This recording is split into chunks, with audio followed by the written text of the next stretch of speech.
वळूयात पुढच्या बातमीकडे। मुख्यमंत्री देवेंद्र फडणवीसांची आज लातूरमध्ये जाहीर सभा आहे। आज लातूर बंदची काँग्रेसच्या वतीनं बंदची हाक देण्यात आलेली आहे, त्यामुळे तणावाची स्थिती आहे। तर महापालिका निवडणुकीच्या प्रचारार्थ मुख्यमंत्री देवेंद्र फडणवीस हे लातूरात आहेत। तर मुख्यमंत्र्यांच्या होणाऱ्या सभास्थळावरून आढावा घेतलाय आमचे प्रतिनिधी अजय घोडके यांनी।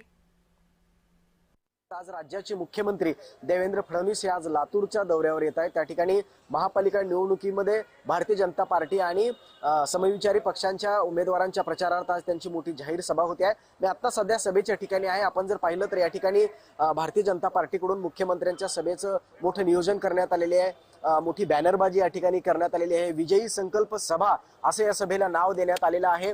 आपण जर पाहिलं तर लातूर शहरातील महानगरपालिकाच्या समोर असलेल्या डॉक्टर बाबासाहेब आंबेडकर पार्कवरती ही सभा होती आहे। सभेमध्ये या ठिकाणी जवळपास 2-2.5-3 हजार नागरिकांना बसण्याची व्यवस्था सुद्धा करण्यात आलेली आहे। आणि एकंदरीत आपण जर पाहिलं तर ज्या पद्धतीने भारतीय जनता पार्टीचे प्रदेशाध्यक्ष रवींद्र चव्हाण यांच्या वक्तव्याने लातूरमध्ये ज्या पद्धतीचं वातावरण तयार झालेलं आहे, हे वातावरण जर आपण पाहिलं तर या ठिकाणी आजच्या या जाहीर सभेमध्ये या ठिकाणी मुख्यमंत्री नेमकी काय बोलतात हे सुद्धा पाहणं महत्त्वाचं आहे। एकंदरीत आपण जर पाहिलं तर लातूरकरांमधून विलासराव देशमुख यांच्याकडे पाहिलं जातं आणि त्यांच्याबद्दल केलेल्या वक्तव्यामुळे सुद्धा लातूरमध्ये आता तणावाची परिस्थिती निर्माण झालेली आहे। एकंदरीत आपण जर पाहिलं तर या ठिकाणी विलासराव देशमुख म्हणजे लातूरची अस्मिता अशा पद्धतीचं वातावरण सध्या लातूरमध्ये पाहायला मिळतंय। आणि म्हणून लातूरकरांमध्ये ही एक भावना आहे की लातूर विलासराव देशमुखांच्या आठवणी पुसल्या जातील हे जे भारतीय जनता पार्टीच्या प्रदेशाध्यक्षांनी केलेलं जे विधान आहे याचा मात्र निषेध व्यक्त केला जातो। आणि त्या पार्श्वभूमीवरती लातूरच्या डॉक्टर बाबासाहेब आंबेडकर पार्कवरती होऊ घातलेल्या राज्याच्या मुख्यमंत्री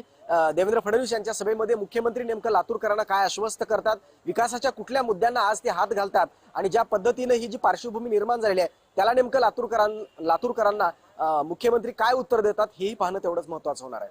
अजय घोडके, जय महाराष्ट्र न्यूज, लातूर।